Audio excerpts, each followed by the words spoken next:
Mes chers compatriotes, le 30 juin de chaque année est un moment légitime pour nous tous de célébrer l'accession de notre pays à la souveraineté nationale et internationale. C'est aussi l'occasion de revisiter le chemin que nous avons parcouru ensemble, de prendre la mesure des défis au plan politique, économique et social, afin d'arrêter les voies et moyens d'offrir un meilleur avenir à notre progéniture. Il y a 60 ans, nos pères fondateurs, parmi lesquels Joseph Kasavubu et Patrice Lumumba, sont parvenus à concrétiser la profonde aspiration du peuple congolais à l'émancipation. Nous gardons tous en mémoire la belle histoire du 30 juin, celle de nos deux héros au tempérament différent, mais tout aussi déterminés pour la cause de l'indépendance. À cet égard, il me paraît juste, 60 ans plus tard, de réconcilier ces deux approches et d'élever Joseph Kasavubu, longtemps oublié, au rang largement mérité de héros national. Dans le même ordre d'idées, je viens de signer l'ordonnance portant nomination du maire et du maire adjoint de Lumumba-Ville dans la province du Sankourou, rendant celle-ci effective et opérationnelle. Le Congo, ce pays voulu et créé sans nous, 75 années plus tôt à Berlin, nous l'aimons et nous le chérissons, unis par le sort et ayant en partage une longue histoire commune, faite de joie, de larmes, de sueur et de sang. Sans équivoque, nos pères ont fait le choix de l'indépendance, de la dignité et de la solidarité nationale, tout en étant conscients du risque encouru par le pays, car à son devenir économique et social, faute d'une préparation adéquate de la jeune nation. L'effondrement du socle de confiance intervenu entre les acteurs politiques nationaux dès le lendemain de la proclamation de notre indépendance est le résultat combiné de l'inexpérience, de la jeunesse de la classe politique et du jeu malsain des convoitises extérieures. Ce départ raté a conduit notre pays, un pays aux promesses pourtant exceptionnelles, dans une descente aux enfers qui a pu paraître interminable et qui n'a épargné aucun secteur de la vie nationale. Déjà avant l'indépendance, dans son discours visionnaire d'Accra en décembre 1958, Patrice Lumumba nous invitait à nous opposer de toutes nos forces à la balkanisation du territoire national sous quelque prétexte que ce soit. Effectivement, comme un serpent de mer, la menace de la balkanisation aura traversé l'histoire de ces 60 dernières années, la rendant tumultueuse et trouble sous l'instigation de puissances extérieures en complicité avec des enfants du pays et des pays voisins. Loin de briser notre volonté de vivre ensemble, je voudrais que les menaces contre notre pays raffermissent les liens historiques et le sentiment patriotique qui font de nous les fils et les filles de la grande nation congolaise au cœur de l'Afrique. Très chers compatriotes, au combat pour l'indépendance s'est substitué un combat pour la démocratie, les libertés fondamentales et le progrès social, comme si, après l'indépendance, le peuple du Congo avait troqué une soumission externe contre une soumission interne. 60 ans durant, malgré les vicissitudes et leur cortège de conséquences douloureuses, notre patrie est restée une et indivisible. Je sais gré à toutes les filles et à tous les fils de la République qui ont lutté jusqu'au sacrifice suprême dans leur détermination à préserver l'intégrité de notre territoire, l'unité nationale et les droits humains. Je n'oublie personne. Je pense à nos vaillants officiers et soldats qui travaillent nuit et jour dans des conditions extrêmement difficiles. Je pense à nos mamans et nos sœurs martyrisées dans leur chair. Je pense à nos enfants victimes des conflits, à qui un triste destin a arraché le simple droit d'espérer. Je pense à nos classes laborieuses, à nos paysans, à tous ceux qui chaque matin affrontent des difficultés de tout genre pour subvenir aux besoins de leur famille.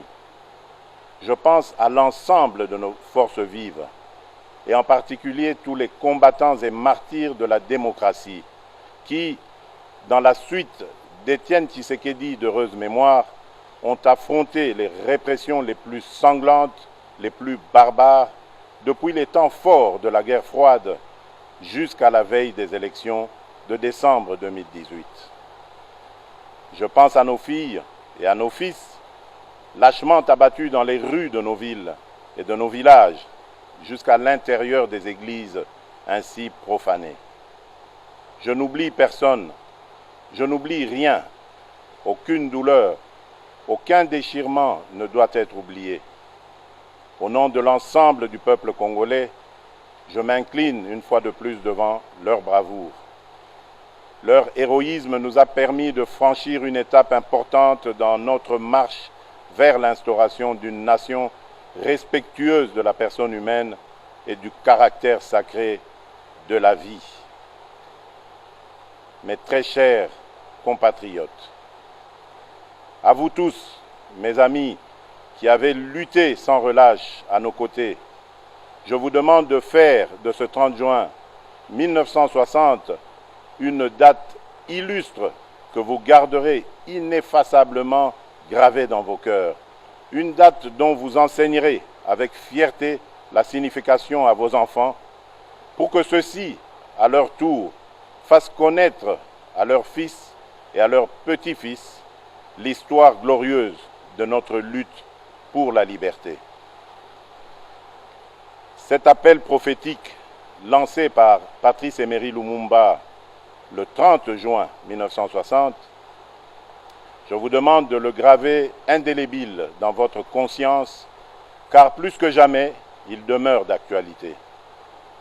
Dans sa longue quête pour la démocratie et l'état de droit, notre peuple a enduré les pires atrocités, crimes contre l'humanité et pillage de ses ressources. Aujourd'hui, 60 années plus tard, le devenir de la nation est toujours entre les mains d'une classe politique, toutes tendances confondues, qui demeure versatile et qui peine à arracher la nation du cercle vicieux de l'instabilité et de la pauvreté. Jugez vous-même de notre héritage commun 60 ans après. Alors que le revenu moyen par habitant était de 1 000 $ américains en 1960, il est estimé à 400 $ américains aujourd'hui, en termes constants. Autrement dit, le Congolais moyen a perdu 60% de sa richesse au cours des 60 dernières années. Notre pays est paradoxalement aujourd'hui l'un des pays les plus pauvres du continent, alors qu'il fut l'un des plus riches il y a 60 ans. Notre réseau routier ne représente plus que 10% de ce qu'il était en 1960 et le réseau ferroviaire que 20%. Mes chers compatriotes, au lendemain de mon accession à la magistrature suprême, me conformant à mes obligations constitutionnelles et m'acquittant de mon devoir de redevabilité, j'ai prononcé le 13 décembre 2019 un discours sur l'état de la nation devant les chambres du Parlement réunies en congrès. Devant les honorables députés et sénateurs, j'ai eu l'honneur et la fierté de faire un tour d'horizon complet des principaux secteurs de la vie nationale autour des actions prioritaires de mon quinquennat contenues dans le programme du gouvernement. Il s'agit sur le plan politique du rétablissement de la paix et de l'instauration d'un État de droit. Sur le plan social, il y a notamment la gratuité de l'enseignement, la couverture sanitaire universelle et les logements sociaux. Sur le plan économique, la priorité a été donnée à l'accès à l'électricité et à l'eau potable, aux infrastructures et à la transformation structurelle de l'économie par sa diversification. Mes chers compatriotes, au moment où nous célébrons le 60e anniversaire de notre indépendance, je note que des pas importants ont été franchis. À l'est du pays, au nord et au sud Kivu, les groupes armés locaux et étrangers ont subi ces derniers mois une forte pression et enregistré de lourdes pertes. Plusieurs combattants issus de leur rang ont été soit capturés, soit démobilisés ou arrêtés, soit rapatriés dans leur pays d'origine. Les ADF sont à ce jour nettement affaiblis et délogés de tous leurs sanctuaires dans le territoire de Béni. L'armée réussit à déjouer plusieurs attaques terroristes de cette force du mal qui, de manière très isolée, mène des attaques ciblées contre les populations civiles. Je salue les efforts de nos officiers et de nos troupes sur le terrain et ma détermination d'en finir reste vive. En Ituri, le FRPI est engagé dans le processus de désarmement, de mobilisation et de réinsertion en cours de mise en œuvre. Ceci après la signature d'un accord de paix avec le gouvernement. Dans l'ensemble, des mesures non militaires sont davantage requises pour une meilleure mobilisation des communautés locales dans la lutte contre les forces négatives. Je réitère mon appel à tous les autres groupes armés afin de déposer les armes et de choisir la voie de la paix, sous peine de s'exposer aux sanctions coercitives de l'armée et à des poursuites judiciaires. Je condamne fermement les massacres des populations par des miliciens en Ituri, au nord et au sud Kivu. Tout en exprimant ma compassion aux familles durement touchées par cette barbarie ignoble, je les assure que ceci ne restera pas impuni. Chers compatriotes, comme je m'y étais engagé, l'établissement d'un État de droit est en marche dans notre pays. Le citoyen congolais a retrouvé la pleine jouissance de ses libertés fondamentales, de manifester, de résider dans son pays, de ne pas être arrêté pour des raisons politiques. La justice recouvre peu à peu son indépendance. Les avancées enregistrées l'ont été au prix de sacrifices extrêmes. Elles ne peuvent être annihilées par des manœuvres d'arrière-garde qui s'observent chez certains de vouloir légiférer pour déposséder le Conseil supérieur de la magistrature du pouvoir judiciaire qu'il détient pourtant par la Constitution. Point n'est besoin de vous rappeler que la justice élève une nation. La justice est pour un État de droit ce que le sang est pour le corps humain. Voilà pourquoi j'estime que les réformes dans ce secteur doivent être dictées non pas par le souci de s'assurer une protection d'une personne ou d'un groupe de personnes, mais plutôt par le souci d'apporter plus d'efficacité et d'efficience au fonctionnement de la justice. En considération de ces éléments, je n'accepterai sous aucun prétexte des réformes dans ce secteur qui, par leur nature et contenu, viendraient porter atteinte à des principes fondamentaux régissant la justice telle que prévue dans notre Constitution, notamment l'indépendance du pouvoir judiciaire, du pouvoir législatif et du pouvoir exécutif, le pouvoir régalien de nomination des magistrats, la gestion du pouvoir judiciaire confiée au Conseil supérieur de la magistrature et bien d'autres. Je m'étais également engagé à rendre l'enseignement de base obligatoire et gratuit pour tous. À ce jour, fréquenter l'école est devenu une réalité pour nos enfants, quelles que soient leurs conditions sociales. En effet, jusqu'à la rentrée de 2019, notre pays était l'un des derniers au monde où l'école primaire était encore payante. Les parents finançaient les 2/3 des coûts de scolarité et 4 millions d'enfants n'étaient pas scolarisés en 2018 parce que les parents devaient choisir entre les nourrir ou les faire étudier. Depuis que nous avons lancé cette grande réforme pour la gratuité, 2,5 millions d'enfants supplémentaires ont pu retrouver le chemin de l'école.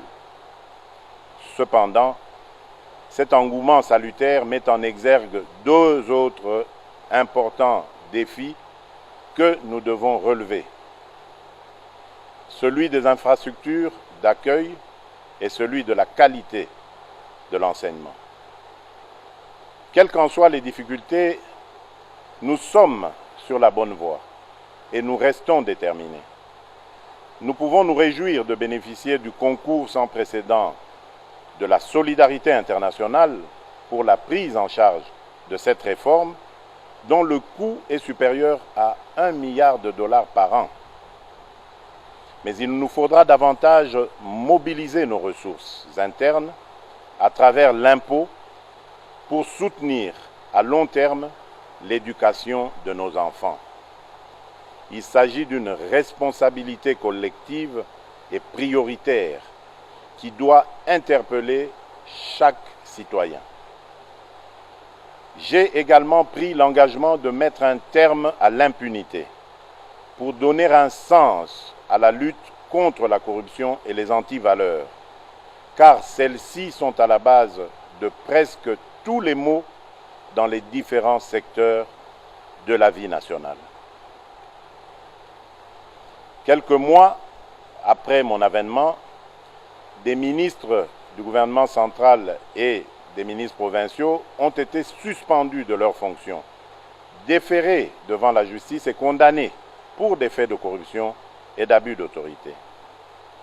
Aussi, ai-je à cet égard créé par ordonnance datée du 28 mars dernier une agence de prévention et de lutte contre la corruption, en abrégé APLC, qui a pour mission de prévenir et de lutter contre la corruption qui gangrène le pays en amont de l'action des institutions judiciaires. Sur le plan économique, j'ai fait de l'accès à l'électricité une priorité. Plusieurs projets publics et privés sont en cours de démarrage, notamment une centrale solaire de 1000 MW à Kinshasa et d'autres à l'intérieur du pays. En outre, au-delà des conférences et débats publics sur la question, le méga-projet du Grand Tinga est au cœur des transactions susceptibles de lui donner un coup d'accélérateur inespéré. Mes chers compatriotes, le courage, disait Jaurès, c'est d'aller à l'idéal et de comprendre le réel.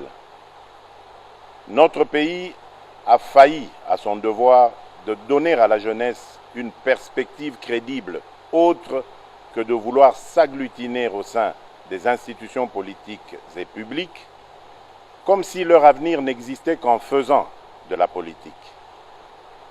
En 60 années, nous avons progressivement laissé notre classe politique se transformer en une sorte de mafia, et nous en avons fait le principal modèle de réussite pour cette jeunesse.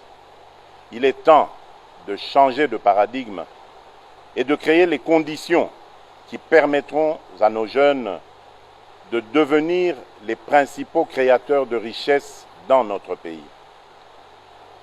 Cette jeunesse talentueuse, pleine d'énergie et avide de savoir, pour laquelle nous avons engagé le pays dans la transformation digitale à travers l'ambitieux plan national du numérique Horizon 2025. Depuis l'indépendance jusqu'à ce jour, notre pratique de la politique a eu pour principal effet de diluer l'efficacité, de diluer les responsabilités et au final de desservir au lieu de servir. La lutte contre l'impunité, contre la corruption et les antivaleurs constitue les éléments centraux de ma stratégie, sans lesquels tout réel espoir de changement est impossible. Mais dès lors que nous avons en toute conscience choisi de privilégier la réconciliation nationale pour mieux construire l'avenir et préserver la paix, la lutte contre l'impunité ne doit en aucun cas se transformer en vengeance ni en chasse aux sorcières.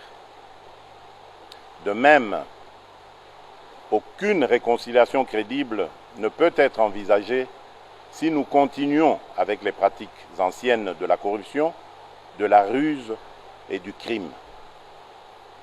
L'engagement que j'ai pris devant vous, devant ma conscience et devant Dieu, c'est de donner la chance à tous les Congolais, sans exclusive, d'envisager l'avenir en toute liberté et en toute quiétude, mais sur de nouvelles bases morales. En aucun cas, cet engagement ne peut signifier la poursuite de l'impunité. M'inspirant des Saintes Écritures, mon objectif n'est pas de voir les méchants périr, mais plutôt qu'ils changent, qu'ils soient sauvés et que le pays tout entier s'en réjouisse. À défaut, ils s'exposeront à la rigueur de la loi. Celle-ci étant faite pour révéler la faute, j'accorde à la restauration de l'état de droit la première des priorités dans mon combat pour l'édification d'un nouveau Congo. J'ai entendu certains parler avec ironie ou crainte de la République des juges. La réalité est plutôt que le pouvoir judiciaire demeure confronté à de nombreux défis en termes de ressources, de capacités et d'indépendance. La République démocratique du Congo ne compte actuellement qu'un magistrat pour 28 000 habitants, alors qu'un ratio minimum de 1 magistrat pour 5 000 habitants est considéré comme étant la limite de la couverture requise par les standards définis par l'Association internationale des magistrats. La dernière grande vague de recrutement des magistrats en République démocratique du Congo date de 2011. Nous avons donc un grand retard à rattraper. Mes chers compatriotes, j'ai à cœur l'ensemble de vos aspirations pour un Congo meilleur, un Congo paisible, plus juste et plus équitable. Qu'il s'agisse de la réforme en cours de la justice, que je compte poursuivre et approfondir, de l'indispensable rattrapage en matière d'infrastructures de base, de l'accès à la santé, de la pacification intégrale du pays ou de la préservation de l'environnement, le Congo a grandement besoin de ressources et de méthodes pour poursuivre avec succès la mise en œuvre du programme pour lequel vous m'avez élu. Je souhaite que l'expérience douloureuse révélée au cours du procès en rapport avec le programme des 100 jours tourne définitivement la page de la longue série de projets et programmes qui, à travers l'histoire de notre pays, ont donné lieu à d'importants coulages des ressources publiques en toute impunité. Je pense notamment au projet de Bukangalonzo, aux multiples cessions d'actifs miniers, aux projets de construction d'infrastructures routières, aéroportuaires et j'en passe. Le défi du Congo, le défi du peuple congolais, c'est de sortir de la répétition pour s'inventer un destin. À tout prix, nous devons y parvenir et nous allons y arriver. J'appelle le gouvernement de la République à engager des réformes sur l'ensemble de la chaîne de la dépense, afin que nos ressources publiques soient désormais mieux préservées et mieux utilisées. Mes chers compatriotes, alors que nous nous étions engagés à faire de 2020 une année de l'action décisive, la force du destin a fait coïncider cette année du 60e anniversaire avec l'une des crises sanitaires et économiques les plus intenses que notre civilisation ait connues, l'apparition de la Covid-19. Cette crise est également un rappel à l'humilité que nous devons adopter face à l'accélération imprévue du mouvement de l'histoire. La Covid-19 qui affecte aujourd'hui tous les continents et qui frappe indistinctement tous les habitants de la planète représente la plus grave crise sanitaire qu'ait connue le monde depuis la grippe espagnole.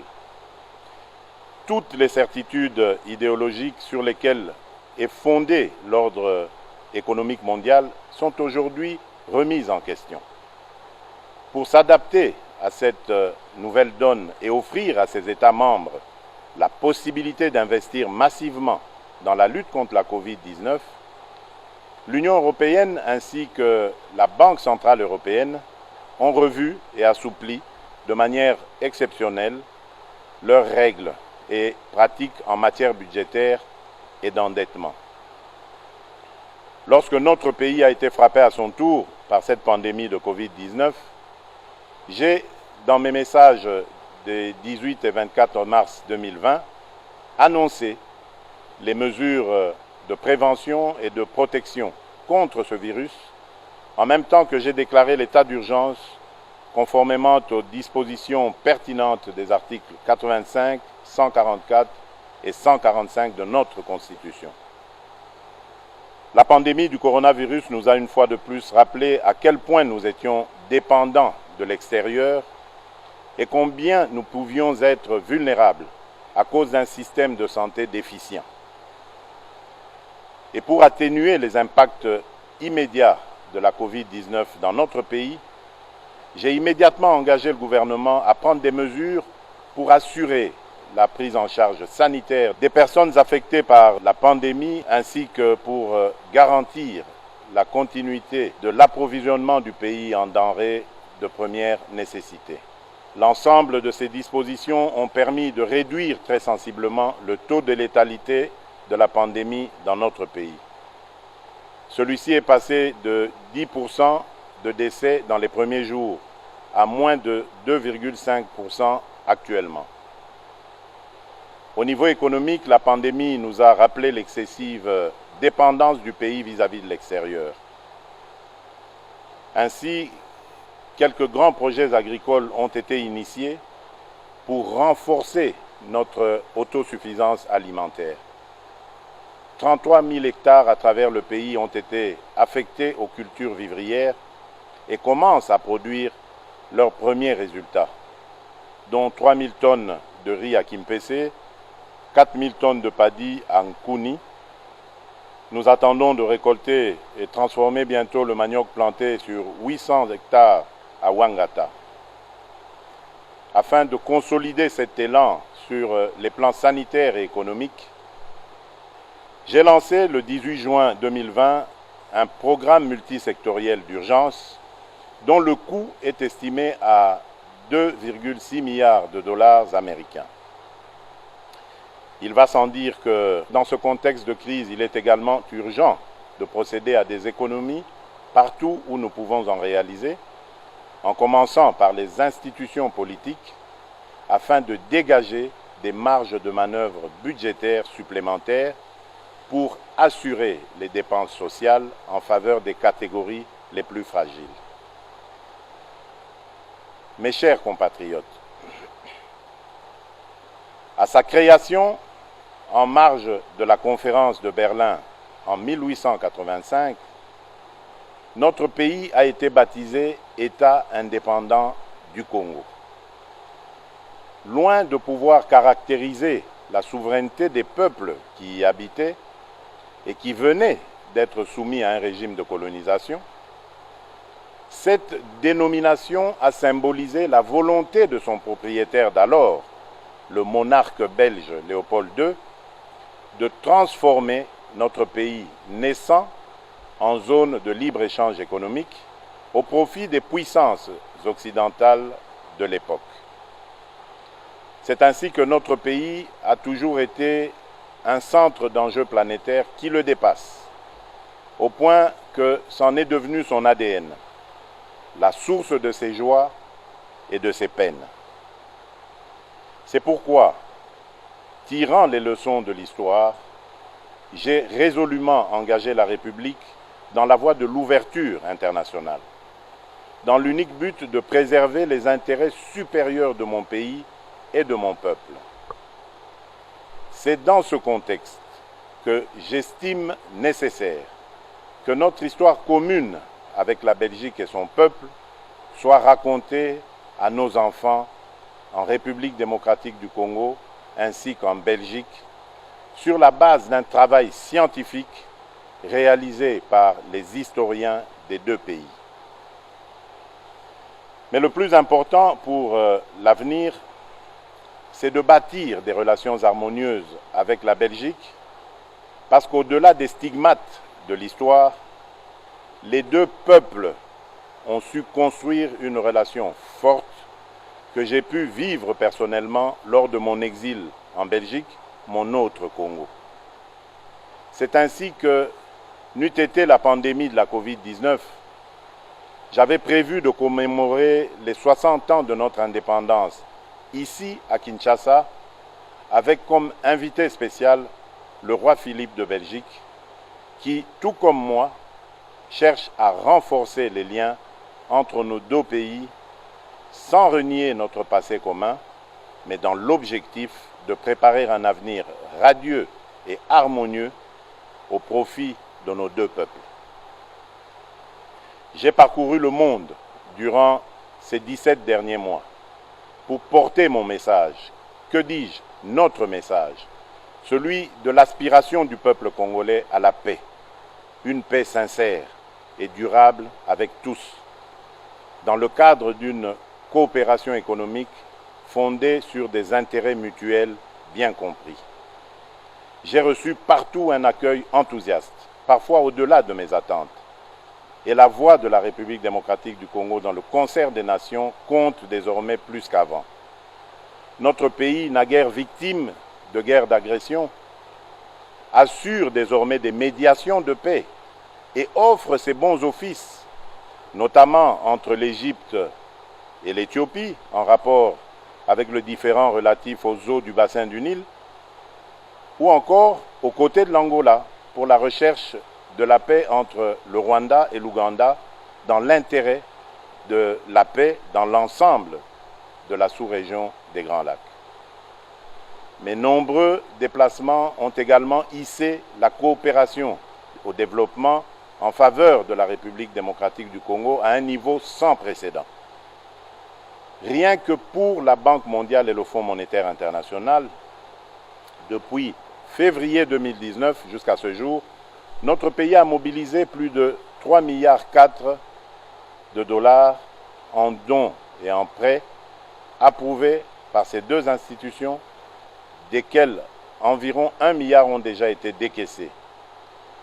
Au niveau bilatéral, les nouveaux engagements financiers générés en faveur du Congo à la suite de cette intense activité diplomatique dépassent le milliard de dollars, dont plus de 600 millions rien que pour les États-Unis d'Amérique, pays avec lequel nous avons établi une relation privilégiée et stratégique.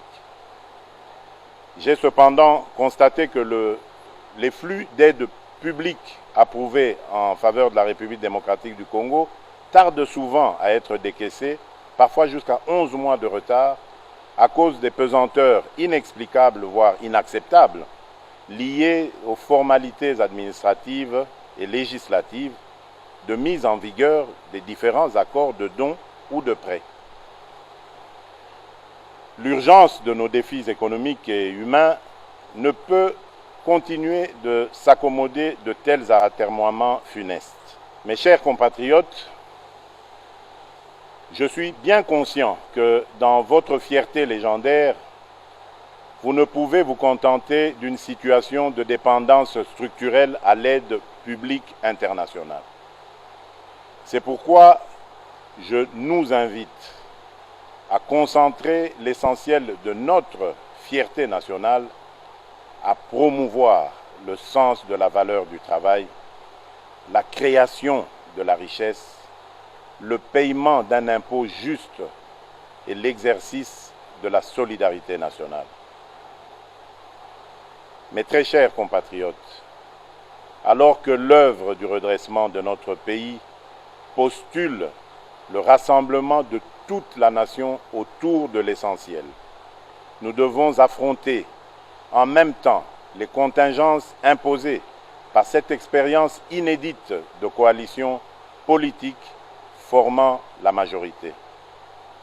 Il est important que cette expérience inédite et sensible, mais que nous voulons salutaire, ne conduise à aggraver les problèmes de notre société en créant ou en renforçant l'hostilité mutuelle et la méfiance.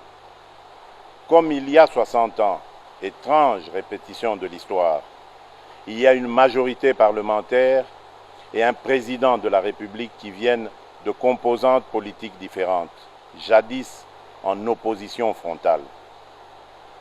N'est-ce pas un sort de l'histoire afin que nous réparions le péché originel qui a entraîné notre pays dans une succession de crises? C'est pourquoi, en tant que garant constitutionnel du bon fonctionnement des institutions, je ne ménagerai aucun effort pour m'assurer, via un dialogue interinstitutionnel régulier, qu'aucune crise inutile ne puisse perturber la stabilité du pays, si importante pour son essor. Permettez-moi néanmoins de saisir cette occasion symbolique de commémoration de l'indépendance pour réaffirmer qu'aucune majorité politique ou parlementaire, d'où qu'elle vienne, ne peut outrepasser les principes fondateurs de la République qui sont à la base du pacte social tel que consacré dans la Constitution du 18 février 2006, à savoir un État de droit indépendant, souverain, uni et indivisible, social, démocratique et laïque. Mes chers compatriotes, j'observe souvent la ferveur avec laquelle nombre de mes concitoyens s'indignent lorsqu'il est porté atteinte aux droits et libertés des personnes de couleur sous d'autres cieux, notamment dans les vieilles démocraties. Mais comment comprendre que ces mêmes concitoyens se retrouvent parfois parmi ceux qui attisent le plus le tribalisme et la haine lorsqu'il s'agit de la vie de nos compatriotes? Je combattrai avec la dernière énergie la résurgence de ces fléaux qui pourraient menacer le vouloir vivre collectif si chèrement acquis. Mes très chers compatriotes, qu'est-ce que 60 ans dans la vie de notre nation? Molière nous rappelle à juste titre que 60 ans, c'est la fleur de l'âge, qui nous fait entrer maintenant dans la belle saison. Soyons tous interpellés par les défis majeurs auxquels notre pays est toujours confronté, notamment celui de la maximisation des recettes publiques. Pour assurer la réussite du programme du gouvernement, je n'ai cessé d'exhorter ses membres et mes concitoyens à œuvrer à la restauration de l'état de droit, afin d'accélérer les flux d'investissement privés, qu'ils soient internes ou externes, ainsi que pour maximiser la mobilisation des recettes fiscales, pierre angulaire des ressources publiques. Très chers compatriotes, fonder un État moderne, un État normal, et vaincre la pauvreté décrétée cause nationale constitue toujours la pierre angulaire de ma vision pour notre pays. Sur ce chemin encore parsemé d'embûches et d'obstacles, je ressens toujours au plus profond de moi la force et la détermination de mes compatriotes quand, dans un écho grandissant et permanent, ils ne cessent de me rappeler leur leitmotiv, à savoir le peuple d'abord. Oui, le peuple d'abord est la boussole de notre action et la mesure de notre détermination. C'est vous dire que l'intérêt du peuple congolais constitue et constituera toujours le fil conducteur de toutes les réformes que j'entends voir le gouvernement de la République accomplir tout au long de mon mandat. À 60 ans, on n'a plus d'excuses. À 60 ans, on ne commet plus les mêmes erreurs. À 60 ans, on sort des discours creux et répétitifs et on prêche la sagesse et la droiture par l'exemple. À 60 ans, on pense à l'héritage et aux valeurs à léguer aux générations futures. Il est temps que nos ambitions personnelles viennent en dernier lieu et que les ambitions de notre pays soient notre priorité. Très chers compatriotes, c'est pour vous, avec vous et dans votre intérêt que nous allons réussir le mandat que vous m'avez confié. Bonne fête de l'indépendance à toutes et à tous. Vive la nation congolaise unie et forte. Que Dieu bénisse la République démocratique du Congo. Je vous remercie.